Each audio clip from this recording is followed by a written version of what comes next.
ये अज्ञान ही है कि हम दुख में दुखी और सुख में सुखी हो रहे। सत्य ये है कि ना दुख है ना सुख है, देखने का तरीका ही दुख है और देखने का तरीका ही सुख है। अच्छा, दुख कहाँ? दुख है मोह में। जैसे कई बार हम लोग चाय पीते हैं सुबह सुबह, पुराना जमाना, अखबार पढ़ते हैं, पेपर लेते हैं, देखो तो बम ब्लास्ट में 35 लोग मरे। ज्यादा मरे होंगे, न्यूज वालों ने कम छापे हैं। बिस्कुट लाओ, बिस्कुट बिस्कुट दो। अब बताओ 35 मर गए, तुम बिस्कुट मंगा रहे। लेकिन उतने में ही नाम की लिस्ट पढ़ो, उसमें कोई अपना मिल जाए, जी चले गए तुरंत बिस्कुट मुंह की मुंह में, हाथ की हाथ में, नीचे चाय। ये क्या है? 35 मर गए थे तब तुम्हें दुख नहीं हुआ, तब तुम बिस्कुट नमकीन मंगा रहे थे। लेकिन उस 35 में एक अपना मर गया तो तुम्हारी चाय छूट गई। ये मोह ही दुख है, और कोई अपना नहीं ना कोई पराया, ये निर्मोह ही सुख है। आनंद प्राप्त करना है तो ध्यान में उतरो। दो रास्ते हैं, एक ध्यान है, एक ज्ञान है। एक महात्मा से किसी ने पूछा कि श्रेष्ठ ज्ञान क्या है, ऊंचा ज्ञान क्या है? तो उसने बहुत अच्छा जवाब दिया। बोले, अपने अज्ञान का ज्ञान ही श्रेष्ठ ज्ञान है। इसलिए व्यक्ति को अपने में अज्ञान देखना चाहिए, गुरु में ज्ञान देखना चाहिए।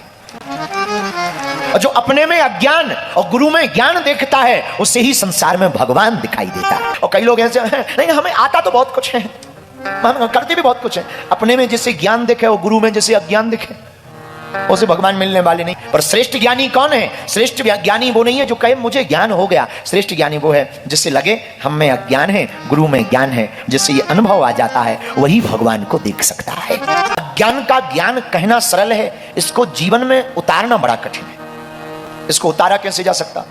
अपने में अगर अज्ञान नहीं होता तो हम दुख में दुखी और सुख में सुखी नहीं होते।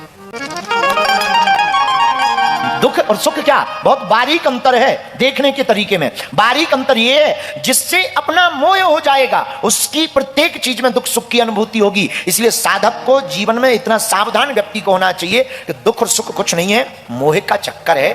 अपना बना लिया सो दुख है, अपना नहीं सो कोई कुछ नहीं है। इसलिए सुख को पाने का बारीक उपाय है, न कोई हमारा है न कोई पराया है। और सत्य भी है महाराज, कहना तो सरल है, मानना बड़ा कठिन। वो तो हम भी जानते, मानना बड़ा कठिन। कहना सरल है, सुनना भी सरल है, पर इसे अभ्यास में उतारना कठिन है। पर क्या ये संभव है? हाँ बिल्कुल संभव है। इसी के लिए तो सत्संग में आना जरूरी है। बोले क्यों? आप बार बार अभ्यास करोगे, आप पाओगे क्या?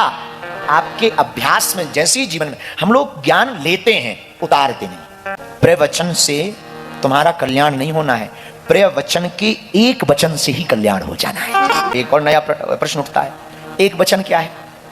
अगर हमारी सरल भाषा में पूछो, वही एक वचन है, हम भगवान के हैं, भगवान हमारे हैं। लेकिन बुरा ना मानना, हम लोग भी बद्रीनाथ आए, तुम लोग भी बद्रीनाथ आए, और हम भी आए। हम लोग भी मंदिर में जाते हैं, मंदिर में जाते हैं, मंदिर में जाता है, घंटी बजाता है, सोया हुआ खुद है, भगवान को जगाता है। घमंड मत दिखाना। अगर इच्छा हो तो कमेंट में एक बार जय श्री राम जरूर लिखना।